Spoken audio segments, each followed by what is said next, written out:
이번에 우리 여름방학을 맞이해서 우리 또 학생들이나 또는 청년들 조금 이렇게 시간이 좀, 이런 시간이 있을 때 좀 어떻게 의미 있게 보내면 좋을까, 이런 걸 고민하는 우리 청년들이 있지 않겠나 싶어서 좀 그래도 방학 때, 좀 알찬 시간을 보내게 해주면 좋겠다, 이런 생각을 해서 이 구약, 우리가 1학기 때 신약기호를 계속 지금 청년회에 세웠기 때문에 다들 구약기호는 안 하냐 이런 질문들이 덜어 있었거든요. 그래서 저희들이 어떤 그냥 커리큘럼을 따라가면 구약기호를 따로 이 청년의 시간에 다룰 기회가 꽤 뒤에 있을 것 같아서 한번 먼저 이렇게 집중식으로 이렇게 할 수 있는 만큼 한번 해보고, 또 그런 다음에 나중에 또 기회가 될 때 또 이렇게 또 구약기회를 또 체계적으로 잘 배울 수 있으면 좋겠다, 이렇게 생각을 했습니다. 그래서 오늘 저희들은 오늘과 내일 이틀에 걸쳐서 총 11시간, 11시간을 통해서 구약 전체 책들을 웬만큼 다 한번 이렇게 훑어나 볼 수 있을까 싶은데 한번 그렇게 해보려고 해요. 11시간 50분씩 한 타임 50분, 10분간 휴식, 이렇게 되겠습니다. 다행히 여러분들이 그래도 기쁜 소식은 점심시간을 12시부터 할까 1시부터 할까 하다가 어떻게 했겠습니까? 네, 12시부터. 예, 12시부터. 아침에 아마 일찍 오느라고 제대로 식사도 못 했을 것 같아서 12시부터 식사를 하는 것으로 시간표를 했습니다. 그래서 10시부터 12시까지 두 타임을 하고, 식사하고 1시부터 오늘은 5시까지 네 타임이 더 이어지게 됩니다.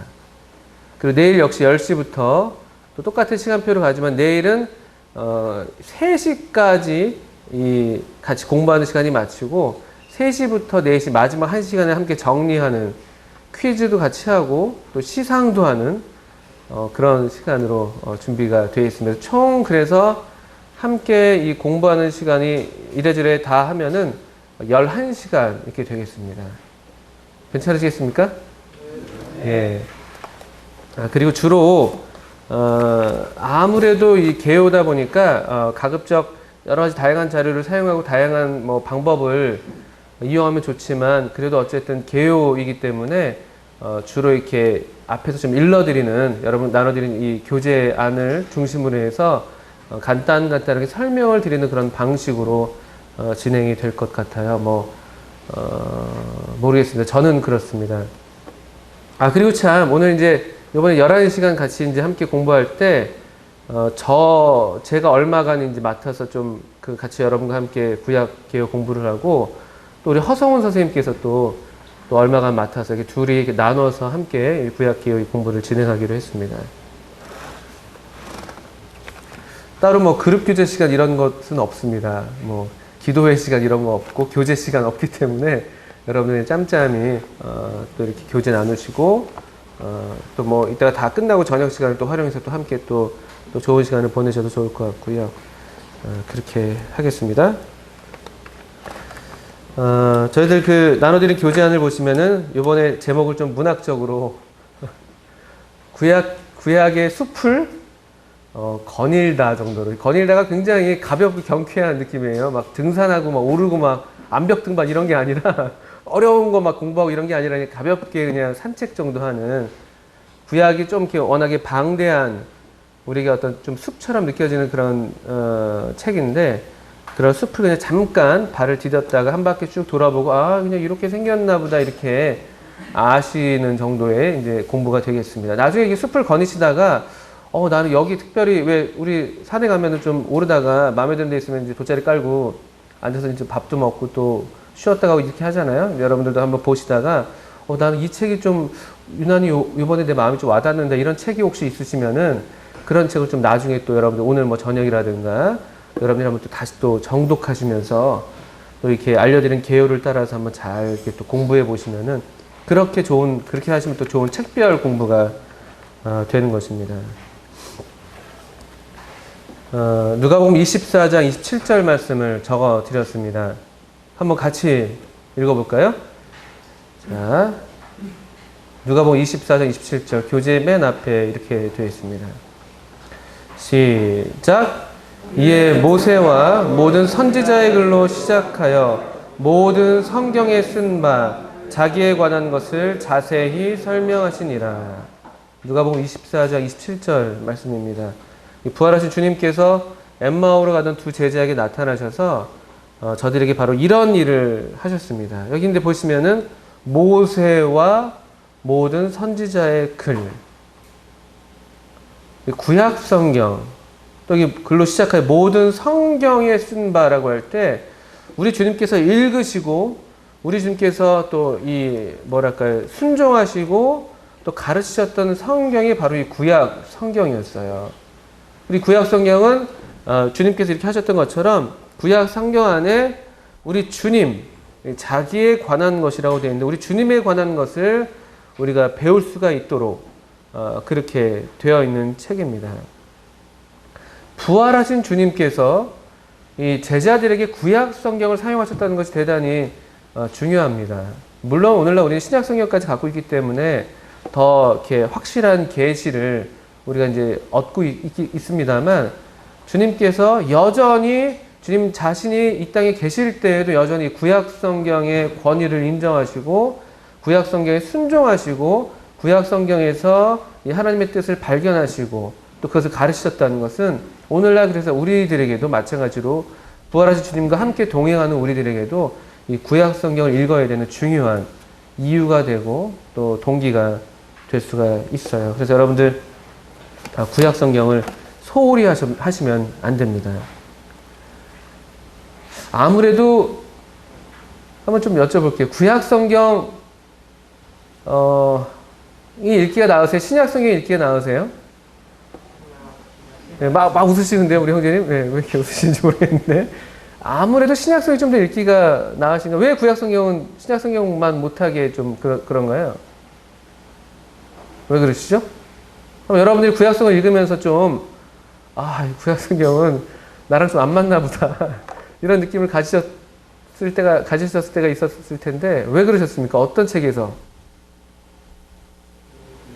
네, 지금 연초마다 다 이제 구약 성경부터 성경 일독을 계획해서 창세기, 좋습니다. 그래서 재밌죠. 그리고 창세기 같은 경우는 이집트 왕자 1인가요? 2인가요? 하여튼 거기서 또 요셉 그 영화도 애니메이션도 있어서 생생하게 이게 그거구나. 좋습니다. 출애굽기 이집트 왕자 또 1인가요? 2인가요? 어쨌든 모세 이야기 괜찮죠. 이제 레위기에서 한번 턱 막히고 겨우겨우 어쨌든 그래도 레위기까지 읽었을 때는 아직 1월 달에 채 안 갔을 때일 가능성이 큽니다. 그래서 그래도 어떻게든 한번 읽어봐야죠. 레위기 건너뛰어서 또 읽어가다가 보다가 어디서 또 막히시나요? 민수기 재미없습니다. 그래서 민수기 인구조사하는 거죠. 인구조사 그냥 몇 명, 이거 다 똑같은 얘기하는 것 같고 이게 무슨 상관이냐 이런 얘기 하게 되고 결국 이제 내가 그들 속에 한 명이 되지 못하고 그냥 나는 광야로 나가고 혼자 방황하고 떨어져 나가고 또 겨우 민수기쯤 읽을 때는 한 2월, 3월쯤 아직은 좀 그래도 다시 시작할 수 있는 기회 이런 때인데 또 읽다가 이제 열왕기 상하 같은 경우 그래도 그건 좀 낫죠. 그래도 왕들의 이야기인데 이 왕이 저 왕인지 잘 헷갈리지만 어쨌든 이야기가 있으니까 좀 괜찮은 것 같은데 한 번 더 우리에게 큰 고비가 오는 역대상 같은 경우 역대상에 다시 또 족보가 등장하죠. 1부터 9장까지만. 이러면서 보통 우리가 더 이상 역대상까지 오는 분들은 그래도 참 굉장히 어려운 고비들을 넘어서 오신 분인데 대개는 레위기의 늪이라든가 민수기의 함정, 역대기의 턱 이런 데 걸려가지고 결국 이제 그 앞에서 꼬꾸라지고 신약성경 역시 주님께로 난 가야 돼 하면서 신약성경 많이 있는데 계속 말씀드리지만 구약 성경은 신약 성경은 구약 성경이 미리 비춰놓은 빛 안에서 읽을 때 더 풍성하고 확실하게 우리 주님이 이해하신 대로 사도들이 이해하고 주님이 가르치신 대로 사도들이 가르친 대로 우리도 이해할 수가 있어요. 근데 그렇지 않으면 구약 성경을 잘 알지 못한 채 신약 성경을 읽게 될 때는 우리 식대로 신약 성경을 또 읽게 되는 경우가 있을 수도 있습니다. 물론 그것이 나쁜 것은 아니지만 그래도 우리가 원래 주님께서 이해하시고 가르치셨던 그 의도대로 신약 성경을 읽어내야 될 것이고 또 원래 사도들이 가르치고 순종했던 것처럼 전했던 것처럼 우리도 그렇게 알고 이해하고 순종할 필요가 있는 것이죠. 왜 구약 성경을 읽어야 하는가 이런 말씀을 지금 드리고 있는 것입니다. 여러분 교재에 이제 표지를 넘기면 처음 등장하는 내용이 되는 것이죠. 그래서 먼저 교재 내용에는 제가 수록은 못했지만 구약 성경은 우리 주님이 읽으셨고 우리 주님이 가르치셨고 우리 주님이 순종하셨던 성경이었다라는 점에서 우리도 마땅히 구약 성경을 읽어야 한다는 것을 말씀을 드렸습니다. 또 다른 신약 성경에서 히브리서 1장 1절 같은 경우에 하나님께서 어떻게 인간들에게 말씀해 오셨는가라고 할 때 옛적의 선지자들로 여러 부분과 여러 모양으로 우리 조상들에게 말씀하신 하나님이 이렇게 얘기하고 있어요. 그러니까 하나님은 항상 말씀해 오시는 그 요한복음 8장 25절에 나는 처음부터 너에게 말하여 온 자다라고 이렇게 주님이 말씀하셨는데 항상 하나님은 말씀해 오셨는데 어떻게 말씀하셨냐라고 할 때 옛적에는 선지자들을 통해서 여러 부분과 여러 모양으로 말씀하셨다는 거예요. 그게 구약 성경이죠. 그런 면에서도 우리가 또 여전히 하나님이 말씀하신 하나님이 뭐라고 말씀하셨는가 이와 같은 관심을 따라서 구약 성경을 읽을 때 유익이 있을 수가 있습니다. 또는 지금 아직은 제가 교재의 내용을 들어가지 않았는데 디모데후서 3장 16절 같은 말씀에서도 바울이 디모데한테 이렇게 권하죠. 모든 성경은 하나님의 감동으로 된 것으로 교훈과 책망과 바르게 함과 의로 교육하기에 유익하니 이런 말씀이 있지 않습니까? 여기서 모든 성경은 이라고 얘기할 때 처음에 바울이 염두에 두고 있는 성경은 그 모든 성경이라고 할 때는 구약 성경을 염두에 두고 있었던 것이죠. 왜냐하면 그 당시 아직 신약 성경이 그들에게 주어져 있지 않았기 때문에. 그런데 이 구약 성경으로도 충분하게 하나님의 감동으로 된 것이고 우리를 교훈하고 책망하고 바르게 하고 의로 교육하기에 유익하다라고 이 구약 성경의 이 의미 또는 그런 유익을 우리에게 말씀해 주고 있습니다. 이 구약 성경으로 우리가 하나님의 사람으로 온전케 되고 모든 선한 일을 행하기 온전케 된다고 되어 있는 것이죠. 그렇죠? 사람으로 구원받게 하고 또 하나님의 일을 행하기 선한 일을 행하기 온전케 한다 이렇게 말씀이 이어지는 말씀이죠. 자 그런 다음에 또 정말 우리 또 왜 구약 성경을 읽어야 하는가라고 할 때 또 우리 교재 내용을 따라서 보신다면요 구약 성경은 창조와 창조자의 존재 증거에 관해 말한다. 대단히 중요한 이야기입니다. 성경, 구약 성경, 신약 성경, 오늘 우리가 구약 신약을 다 갖고 있는데 성경은 어떤 말씀으로 시작합니까? 창세기 1장 1절은 어떤 말씀이죠? 외우실 수 있어야 됩니다. 딱 세 단어, 어구로 되어 있습니다. 태초에 하나님이 천지를, 네 개군요. 천지를 창조하십니다. 구약 성경은 창조자의 존재에 대해서 말한다. 증거라기보다는 그냥 창조와 창조자에 대해서 말한다는 것이. 이것이 우리 신앙에 또 우리 인간 세상의 어떤 기초고 뿌리예요. 우리 어떤 사람도 다 이렇게 기초에 대해서 관심이 다 있어요. 나는 어디로부터 왔을까? 애들이 한 5살쯤 되면 이제 물어보죠. 엄마, 나는 어디서 왔어요? 엄마 배꼽에서 나왔지. 이제 이런 얘기를 대충 넘어갑니다. 또 엊그저께 저희 집에 이제 현민이랑 우리 둘째 아들이랑 애들이랑 얘기하다가 농담처럼 이런 농담 하면 안 되지만 넌 주워 왔어. 혈액형 얘기가 나왔어요. 아빠는 혈액형이 뭐야? A형. 엄마는 B형. 형아는 AB형. 나는 O형. 이렇게 갑자기 얘가 어떻게 O형이 나와요? 이렇게 이제 물어보더라고요. 그래서 이제 처음에 농담처럼 넌 주워 왔어. 이렇게 다 얘기를 했는데 근데 보니까 주워 올 수가 없어요. 너무 똑같이 생겨가지고. 어떻든 간에 이제 이런 기원 자신의 어떤 뿌리에 대해서 우리가 다 관심이 있기 마련이죠. 그래서 어떤 경우 이런 뿌리를 잃어버린 그런 경우에 굉장히 어떤 존재의 기반이 흔들리고 미안한 얘기지만 부모님을 알지 못한 채 어려서 자란 이런 아이들 같은 경우에 이 문제로 여러 면에서 이제 고생하는 경우들이 많이 있죠. 이 신앙의 기초, 뿌리일 뿐만 아니라 우리 인간사의 기초고 뿌리예요. 이 기초에 대해서 알지 못하기 때문에 개인적인 삶도 흔들리고 이런 사회적인 삶도 계속 요동치는 것이죠. 뿌리가 뭔지 모르고 뿌리가 굳게 내려있지 않으면은 우리 삶이 올바르게 제대로 열매를 맺지 못하는 그런 삶이 됩니다. 그래서 창조는 우리가 하나님을 이해하는 데 결정적인 역할을 해요. 하나님이 창조주가 아니면 우리가 하나님을 믿을 이유가 없어요. 맞지 않습니까? 창조자가 아니면 우리가 원하는 건, 우리가 알고 싶고 우리가 믿고 싶고 따르고 싶은 것은 우리를 만드신 분인 것이지 다른 누가 아니라요. 그래야지만 우리의 삶에 의미가 있고 이유가 생기고 목적이 생기고 삶이 활기가 있고, 나를 만드신 분을 내가 만나고 그분이 뭘 기대하시는지 알게 될 때 우리의 삶이 더 그쪽으로 가게 되는 것이죠. 그래서 그분이 하나님의 창조자가 아니면 우리는 하나님을 믿을 필요가 사실 없어요. 그래서 구약성경 이런 창조에 대해서 저는 그래서 개인적으로 복음을 혹시 전할 기회가 있을 때에는 항상 창세기 1장부터 시작을 합니다. 거기에서 모든 문제가 다 모든 이 내용이 다 시작된다고 믿기 때문에 그렇고, 저 자신도 그런 경험을 했고, 저 자신도 하나님이 정말 나를 지으신 분이라고 할 때 그 엄청난 의미가 있는 것이죠. 또 어떤 학생들이나 어린이들은 어려서부터 이제 말씀을 많이 들어오니까 하나님 계신 거 믿는데요. 그럼 어떻게 믿니? 그러면 하나님이 세상을 만드시고요, 나를 만드시기 들은 대로 얘기를 합니다. 그런데 이게 굉장히 중요한 말이잖아요.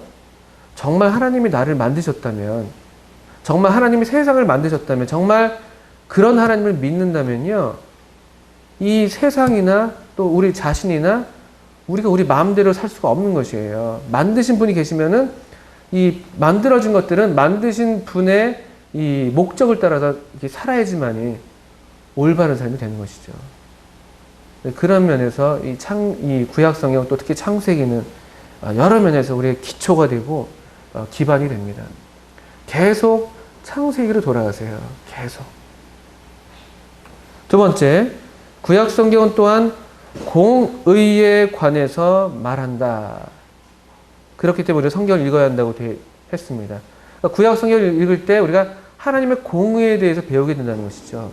특별히 공의가요, 여기 이 글을 쓴 사람은 하나님의 창조 세계랑 연관시켜서 공의를 얘기해요. 사람들이 하나님의 창조 세계를 오용했을 때, 그때 하나님의 공의가 필요하다. 왜냐하면 창조 세계를 보존하고 다시 회복하는 일에 있어서 이 창조 세계를 오용한 사람들에 대해서 심판하시는 것, 심판 후에, 정화 후에 다시 새롭게 하는 것, 이런 것들이 다 하나님의 공의죠. 공의. 특별히 구약의 선지자들이 이런 일들을 많이 했습니다. 하나님의 공의를 전하고 하나님의 공의를 드러내고 이 공의로우신 하나님 앞에 돌아오라고, 회개하라고 도전했던 것이죠. 그들이 창조 세계를 오용했을 때, 바깥에는 우리 외부의 창조 세계뿐만 아니라 하나님이 만드신 우리 자신도 오용하고 남용했을 때, 우리 자신을 죄에게 그대로 팔았을 때, 팔렸을 때 하나님의 공의가 분명하게 성경에 들어갑니다. 구약 성경에. 특히 좀 더 강조되죠. 그래서 어떤 분들은 구약의 하나님과 신약의 하나님이 다른 것 같아요, 이렇게 얘기하는데 그렇지 않습니다. 이건 역시 하나님의 사랑의 또 표현인 것이죠. 사랑하시기 때문에 바르지 않은 것, 잘못된 것을 고쳐내야 되는 그런 하나님의 어떤 사랑의 또 다른 표현이 바로 하나님의 공의라고 말할 수가 있어요. 그분 자신의 속성이기도 하고. 이런 것들을 또 구약 성경에서 배우게 되죠. 그 다음에 구약 성경의 이야기들은 인간에게 하나님의 사랑을 보여준다. 그렇죠. 이 구약 성경의 이야기에서 특별히 이런 것들을 우리가 많이 배우게 되죠. 예를 들면 여기 우리 적어봤는데, 대홍수 심판 가운데, 이 공의로운 심판 가운데서도 또 남겨둔 사람들, 또 다시는 물론 심판하지 않겠다고 그 구름 사이에 내비쳐 주었던 이 무지개 같은 이런 하나님의 언약의 징표들, 이런 것들은 다 이 하나님의 사랑의 표현이죠. 부모들은 조금 이해할 수 있지 않나 싶기도 해요. 근데 이제 물론 우리 수준은 부모 수준이 하나님 수준에 훨씬 미치지 못하지만 자녀들이 잘못했을 때 자녀들을 그냥 두는 부모가 없습니다. 그냥 두면 그건 사랑하지 않는 거죠. 그래서 혼을 냅니다. 그렇죠, 형제님? 석원이 혼내신 적 있으십니까? 아직 돌도 안 됐는데. 예. 혼내셨습니까, 혹시? 아직 돌 전에는 괜찮은 것 같더라고요. 근데 어쨌든 이제 혼내게 되죠. 근데 혼낸 다음에 그 마음이 또 아프잖아요. 부모 마음이. 아이가 잘못했기 때문에 그걸 고쳐주기 위해서 혼내는 것도 사랑이고, 또 그랬기 때문에 마음이 아픈 것도 사랑이고, 또 그래서 다시 다독여주고, 안아주고, 무릎에 앉혀주고, 또 사랑한다고 얘기해주는 것도 사랑이고. 부모님들 이런 일들을 많이, 실제로 여러분들 한번, 자녀들도 한번 생각해 보세요. 부모님들이 여러분들 혼낸 다음에 그냥 너 밖에 나가라, 너 이제부터 내 자식 아니다, 이렇게 하고 지금까지 살아왔는지. 아니잖아요. 그죠? 그렇게 얘기했다 할지라도 또 때가 되면 먼저 밖에서 덜덜 떨고 있는 우리를 찾아 나오신 분이 우리 부모님이었고, 이런 경험들을 다 갖고 있는데, 이 구약 성경의 많은 이야기들이 이 하나님의 사랑에 대해서 말해줍니다. 그분은 우리의 반역, 우리의 거역에도 불구하고 여전히 우리를 돌보신다. 우리가 아마도 이 구약 성경 이야기를 계속 읽어가면서 이 같은 패턴, 하나님의 공의와 하나님의 사랑이 계속해서 이 사랑의 양면으로 나타나는 것들을 보시게 될 거예요. 이런 것들이 이제 하나님과 관련된 부분이라면은 또 실제로 구약 성경이 우리에게 어떤 유익이 있는가라고 할 때 구약 성경은 실제 인물들이 실제적인 유혹과 죄를 다룬 그런 예를 담고 있기 때문에 중요하다. 다른 말로 하면은 그들의 실패, 실수를 통해서 우리가 교훈을 받을 수 있다는 것이죠. 그래서 아까 우리 디모데후서 3장에서 읽었던 것처럼 모든 성경은 하나님의 감동으로 돼서 교훈과 책망, 바르게 함, 의로 교육하기 유익하다라고 할 때 이런 면이 될 수가 있겠죠. 또 로마서 15장 4절도요. 전에 기록된 것은 다 우리의 교훈을 위해서 기록된 것이라고 사도 바울도 또 로마 성도들에게 얘기를 합니다. 그런 면에서 오늘날 우리의 삶에도 실제적인 유익이 있습니다. 또 그런 면에서도 또 다른 측면인데 성경은 참 진실한 책이에요. 사람들은 보통 자신의 어떤 잘못이나 이 죄, 연약들을 드러내기를 원치 않잖아요. 우리가 교제한다고 해도 사실은 정말 우리의 그런 내밀한 어떤 우리의 연약함, 실수까지 드러내는 것이 참 쉽지가 않지 않습니까? 근데 성령 안에서 성령께서 우리 마음에 어떤 감동을 주실 때 우리가 그런 교제까지 나아가는 것처럼 마찬가지로 이 성경이 하나님의 감동으로 되어가지고요. 우리에게 필요한 모든 것들을 그것이 인간의 정말 치명적인 실수고 부끄러운 연약이랄지라도 있는 그대로 드러내는 책이죠. 참 진실한 책입니다. 그래서 우리는 모든 이런 성경의 이야기들을 통해서 교훈을 받으면서 또 특별히 우리 삶을 향한 경고로도 받을 수가 있습니다. 그래서 여러분들 너무 미련하게 모든 걸 다 겪어봐야 안다라고 생각하지 마세요. 물론 어떤 면에서 우리가 다 또 간접 경험을 통해서 배울 수 있는 건 또 아니지만 또 어떤 친구들은 이 젊은 이 혈기나 이런 것 때문에 그냥 내가 직접 다 겪어보지 않고서는 나는 견딜 수 없다 이렇게 하는데 그건 사실 상당히 지혜롭지 못한 일일 수 있어요. 여기 미리 앞서 있는 사람들의 이야기를 통해서 교훈을 받아서 피할 길이 있으면 먼저 피해가는 것이 더 사실은 지혜로운 것이죠. 시간을 낭비하지 않고 우리 어떤 영적인 활력을 낭비하지 않고 할 수만 있으면 성경을 가까이 하시면서 이 구약 성경에 특별히 이야기들이 많기 때문에 그런 이야기들을 통해서 여러분 교훈을 많이 받으시고 우리 삶에 비춰보시고 또 실제적으로 여러분들 어떤 경고로 삼으시고 또 더 긍정적인 면에서 나도 이렇게 살아야겠구나라고 배우시면 좋겠죠. 뒤로 넘어가겠습니다. 그 다음에 구약 성경은 하나님이 지금 어떻게 일하고 계신지를 알 수 있도록 그분이 과거에 사람들과 어떻게 일하셨는지 가르쳐준다. 이것도 이제 하나님을 아는 방법 중에 하나인데 우리가 다 믿습니다. 하나님은 지금 살아계시다. 지금도 살아계시다. 하나님은 지금도 일하신다. 하나님은 지금도 나와 함께 하신다. 지금 오늘날 내 삶 가운데 하나님 나와 동행하시고 역사하신다. 우리가 이렇게 알고 있는데 근데 그럼 어떤 방식으로 어떻게 하나님이 일하시는가? 이런 면에서도 구약 성경을 통해서 교훈을 받아서 하나님이 일하는 방식에 대해서 오해하지 않고 하나님을 하나님 되게 우리가 하나님을 기대하면서 오늘 하루하루를 살아갈 수 있다는 것이죠. 가장 이제 하나님을 거역하는 사람들이 많이 하는 얘기가 하나님의 일하심에 대해서 하나님이 살아계시다며, 하나님은 뭐 전능하시다며, 그럼 뭐 내 눈앞에서 지금 500만 원 당장 하늘에서 떨어지게 해줘. 이런 게 이제 이런 구약 성경을 통해서 충분히 하나님을 알지 못해서 하는 이야기들이죠. 하나님이 일하시는 방식은 그런 방식이 아닌 것이죠. 구약 성경은 하나님이 하나님의 성품을 따라서, 하나님의 의지를 따라서 하나님의 계획을 성취하시는 방향으로 일해 오셨다는 것을, 또 그런 방향으로 인간 역사를 주관하셨다는 것을 보여주는 책이에요. 그래서 오늘날 하나님이 어떻게 내 삶 가운데 일하시는가를 우리가 알기를 원하고 또 그에 따라 우리가 살아가기를 원한다면 역시 또 그래서 구약 성경을 잘 읽어보시면 하나님은 이렇게 일하셨구나, 이렇게 일하시는 분이구나 라는 것들을 배우게 돼요. 그래서 하나님에 대한 불필요한 오해, 불필요한 원망, 또 그것이 어떤 쓴뿌리가 돼서 우리의 신앙의 전진을 못하게 만들고 계속 우리를 얽어매는 그런 경우가 있는데, 그런 데로부터 벗어나게 하는데 유익한 그런 책이 됩니다. 구약 성경이. 마지막으로 구약 성경은 예수님의 초림의 영광을 예시하지만 더 큰 영광을 고대한다. 그래서 우리도 구약 성경을 통해서 하나님께서 계속 이 계시의 빛을 점점 환하게 비춰주시면서 밝아온 그런 영광, 복된 미래, 우리의 삶이 여기서 그냥 이 정도에서 마치는 게 아니라 하나님의 계획 가운데는, 하나님의 지혜 가운데는 더 놀라운 영광이 있다는 것을, 정말 찬란한 미래가 있다는 것을 우리도 고대하게 하는 것이죠. 그런 소망을 주는 책이 또 구약 성경이 됩니다. 이 내용은 기독교 교양이라는 좀 이렇게 두꺼운 책이 있는데, 거기에서 좀 이 존 퍼키스라는 사람이 쓴 아티클에서 이렇게 발췌해서 이렇게 인터넷에 나눠져 있는 글을 제가 옮겨봤습니다.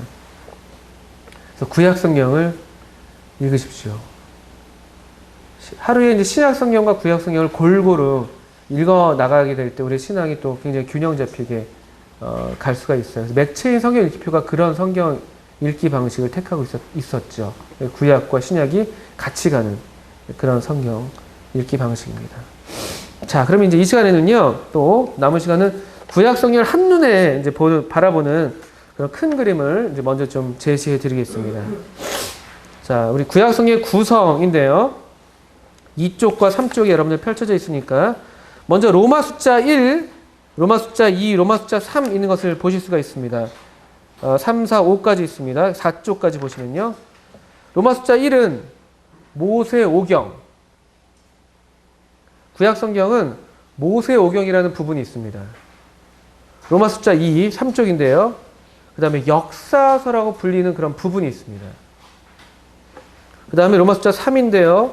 시가서라고 불리는 부분이 있고요. 덩어리죠. 로마 숫자 4에서는 선지서입니다. 로마 숫자 5를 지우셔야 되겠군요. 로마 숫자 5를 지워주십시오. 그 선지서 안에 대선지서, 소선지서 이렇게 나눠져 있는 것입니다. 그러니까 보게 되면 네 덩어리인 것이죠. 한번 기억해 볼까요? 제일 처음 5권 뭐라고요? 모세 오경. 5권이니까 모세 오경. 모세가 쓴 5권의 책. 그 다음에 이스라엘 역사를 다루는 역사서라고 불리는 책들이 모세오경 뒤에 여호수아서부터 시작되는 것이죠. 시가서는 어디서 시작됩니까? 욥기가 시가서의 시작이에요. 우리가 갖고 있는 성경 배열을 따르면요. 그러니까 시가서 전까지는 여호수아부터 시가서 욥기 전 에스더까지죠. 에스더까지가 이스라엘의 역사를 다루고 있는 역사서라고 불리는 부분입니다. 시가서는 왜 시가서라고 불렸을까요? 시예요. 시로 되어 있습니다. 이 5권의 책이 시예요. 욥기도 시예요. 시. 서사시라고 불리는 그런 형태가 되겠죠. 좀 길고 이야기를 갖고 있는 시가서라고 부를 수가 있습니다. 그다음 마지막 시가서 끝에 나오는 이제 아가서 다음으로 나오는 이사야서부터 구약 성경의 끝까지가 선지서입니다. 왜 선지서죠? 예? 선지자들이 썼으니까. 선지자들이 뭐 미래에 있을 일을 미리 얘기해주는 책이기도 하면서 또 동시에 사람들 앞에 나와서 하나님의 말씀을 선포했다는 의미에서도 이 선지서가 됩니다. 자, 네 덩어리를 먼저 기억해 봅시다. 자, 제일 처음 뭐라고요? 모세 오경. 우리 그것을 율법이라고 불러요. 율법서. 신약 성경에서 주님이 얘기할 때 뭐 율법에서 말하기를 이런 식의 얘기를 할 때는요, 이 모세 오경을 가리키는 거예요. 꼭 십계명만을 얘기하는 게 아니라 모세 오경을 가리킵니다. 우리 아까 누가복음 24장 27절에도요. 이에 모세와 모든 선지자의 글로 시작하리라고 되어 있었잖아요. 거기서 모세가 바로 이 모세 오경을 가리키는 거예요. 자, 그다음에 역사서 있습니다. 역사서 여호수아서부터 에스더까지 가나안 땅에 이제 정착해서 살면서 어떻게 이스라엘 민족이 나라가 되고 그 나라가 어떻게 망했는지, 망한 나라가 어떻게 다시 회복되는지를 이야기해주는 책이에요. 역사서. 역사서 다음에 또 뭐가 있다고요? 시가서. 시로 되어 있는 5권의 책. 역시 5권입니다. 모세오경 5권, 시가서 5권. 시편, 잠언, 욥기, 시편, 잠언, 전도서, 아가. 제 새끼손가락이 아직 뼈가 잘 아가. 이렇게 5권. 그다음 선지서는 17권이라고 보통 얘기합니다. 17권. 이 선지서 안에는 다시 보시면은 우리 여러분 4쪽인데요. 대선지서라고 불리는 부분이 있고 소선지서라고 불리는 부분이 있습니다. 사실 대선지서는 정확히 따지면은 4권인데 여기에 예레미야 선지자가 이 예언을 하면서 이 이스라엘의 이 황폐해지는 그런 모습을 보면서 슬퍼하는 그런 노래도 여기다 덧붙여서 그냥 보통 대선지서 안에 이사야부터 다니엘까지 예레미야 애가를 포함해서 그냥 5권 보통 얘기를 합니다. 엄밀한 의미에서 애가는 아주 그런 어떤 선지자적인 그런 특징이 나타나는 책은 아니죠. 오히려 시가서에 가까운 책일 수 있습니다. 그 형식을 볼 때. 그 다음에 나머지 호세아서부터 말라기까지가 소선지서 17권입니다. 12권입니다. 소선지서. 자, 그러면은 구약성경 모세오경 몇 권이요? 5권. 시가서 몇 권이요? 5권. 선지서 몇 권이요? 17권. 그럼 합치면 총 몇 권이죠? 이것만 합치면 27권이 됩니다. 나머지 구약성경은 39권으로 되는데 12권은 역사서가 되는 것이죠. 역사서. 재밌어요. 숫자가 외우기 어렵지 않습니다. 5권짜리가 2덩어리가 있는 거예요. 모세오경, 시가서. 12개짜리가 2덩이가 있는 거예요. 역사서, 소선지서. 그리고 심지어 대선지서도 예레미야 애가까지 치면 5권이 되는 거죠. 5와 12로 이렇게 이해하시면 되겠죠. 5와 12. 숫자 5랑 12. 이렇게 되시겠습니다. 그래서 모세오경. 우리 이쪽으로 다시 돌아와서요. 모세오경은 율법서 또는 토라라고 히브리 말로는 얘기하기도 합니다. 모세오경은 일단은 창세기에서는 세계의 시작. 한번 이 연대를 흐름을 잘 이제 보세요. 역사의 흐름이죠. 세계가 시작됐습니다. 그 다음에 모세오경에 담겨져 있는 내용들인데 족장 시대라고 해서 아브라함부터 어떤 족장, 어떤 가족의 우두머리, 어떤 뭐 집안의 우두머리가 되는 그런 족장들의 이야기가 시작됩니다. 이 아브라함부터요. 아브라함, 이삭, 야곱, 이분이 이제 3명의 족장이었죠. 야곱 이후로 뭐가 되냐면 이제 야곱의 아들들, 12아들을 통해서 이스라엘이 형성이 되는 것이죠. 족장 시대부터 애굽의 노예 시대. 그 다음에 3번인데 애굽의 노예에서 이제 누가 등장하죠? 모세가 등장합니다. 그죠? 노예로부터 해방시켰던 구출자가 되었던 모세. 모세가 어디로 이스라엘 백성들을 인도했죠? 광야로 인도합니다. 그죠? 광야로. 가나안 땅을 향해서 인도해 가는 것이죠. 그래서 가나안 땅으로 마침내 인도가 되고요. 역사서로 들어가는 것이죠. 가나안 땅에 들어간 사람들. 여호수아 이야기죠. 그러면서 이 가나안 땅에서 이제 왕국이 시작되는 것이죠. 여호수아 이후에 사사기, 사무엘, 상하를 지나면서 이제 왕들이 생겨나기 시작합니다. 그러니까 어떤 지도 형태들이 달라지고 있는 것이죠. 처음에 이제 족장, 모세, 그 다음에는 이제 사사, 왕 이렇게 이제 넘어가는 것이죠. 역사서에서는 모세의 죽음에서부터 왕국의 건설, 그 왕국 중에는 통일 왕국이 있고요. 4쪽입니다. 통일 왕국 때 얼마 못 갔습니다. 얼마 못 갔고요. 한 뭐 사울까지 쳐야지 120년인데요. 그런 다음에 왕국이 분열된 그런 분열 왕국이 왕국 시대가 이어지죠. 분열 왕국 시대를 다루는 책이 열왕기 상하, 그러니까 분열 왕국 시대를 다루는 책입니다. 왕들의 이야기가 되는 것이죠. 분열 왕국에서 이스라엘 왕국, 유다 왕국 이렇게 두 부분으로 나눠져서 열왕기에서는 이스라엘의 왕 여로보암까지 19명, 유다 왕국 르호보암까지 20명. 이게 좀 숫자를 바꾸셔야 될 것 같아요. 그러니까 비유다 왕국에서 제가 어제 계속 세봤는데 이번에 21명의 왕은요 다윗까지 다 쳐야지 이렇게 나오는 것이고 19명의 왕이라고 하는 게 더 좋을 것 같아요. 르호보암 빼고 19명. 어쨌든 그렇게 분열 왕국이 이스라엘에는 총 여로보암까지 하면 19명, 유다에는 르호보암까지 하면은 20명 이렇게 왕들이 있습니다. 이 분열 왕국의 이 북쪽은 이스라엘, 남쪽은 유다 왕국 이렇게 나눠집니다. 그러니까 이스라엘이라고 부를 때는 이것이 그냥 이스라엘 전체를 가리키는 것인지 아니면은 북쪽 이스라엘을 얘기하는 것인지 여러분들 좀 구분을 하시면 좋겠죠. 특별히 열왕기 상하에서 이스라엘은 북쪽이에요. 북쪽만을 가리키는 얘기가 되는 것입니다.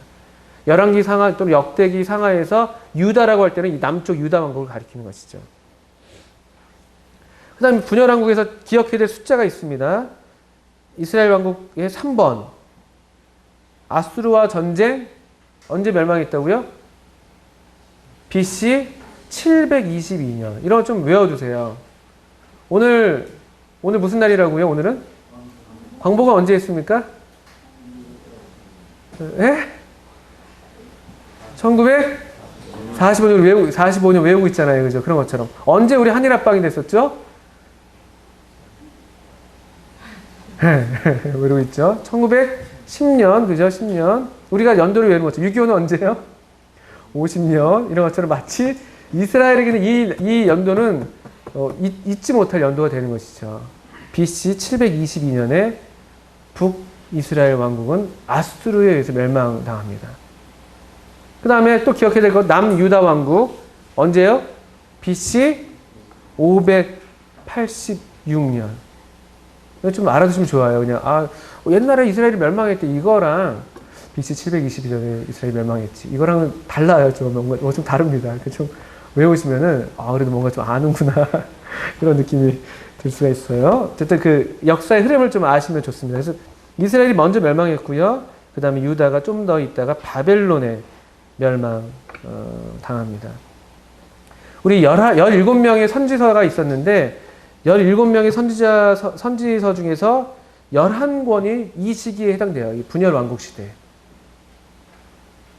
나중에 또 우리가 배우겠습니다만 나머지 6권만이 이제 포로 또는 포로기 이후에 해당되는 선지서가 됩니다.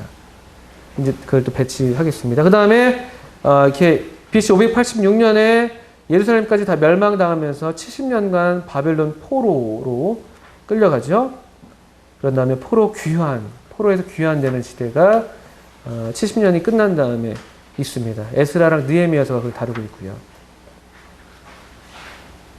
그런 역사의 흐름들을 좀 보시면 되겠습니다. 그래서 에스라, 느헤미야 또 선지서 가운데 학개, 스가랴, 말라기 이런 것들은 다 포로기 이후에 책이라고 보실 수가 있는 책이 되고요.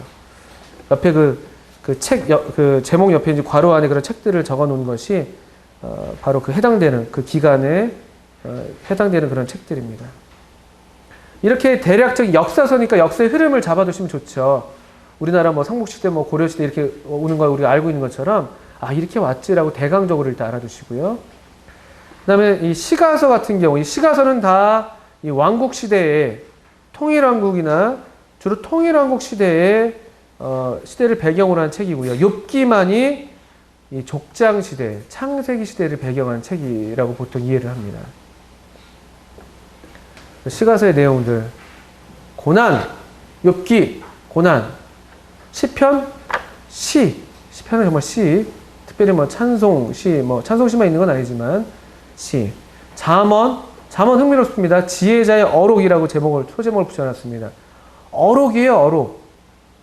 그냥 어록. 어떤 이야기가 전개되는 게 아니라 어록이기 때문에 잠언을 이해할 때에도 어떤 흐름을 잡으려고 하기보다는 이제 하나의 한 문장씩의 의미들을 따라서 삶의 지혜를 얻는 쪽으로 읽어야 되겠고요. 전도서, 진정한 행복, 삶의 의미, 아가서, 진정한 사랑.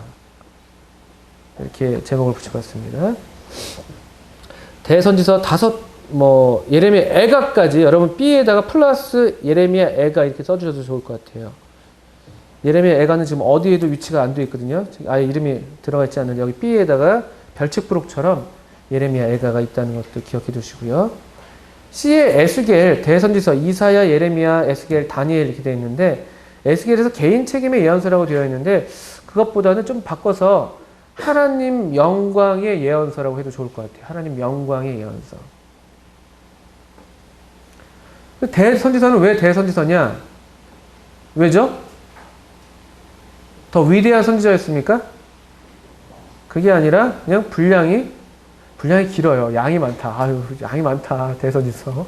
소선지서는 양이 좀 적다. 그래서 소선지서. 이렇게 됩니다.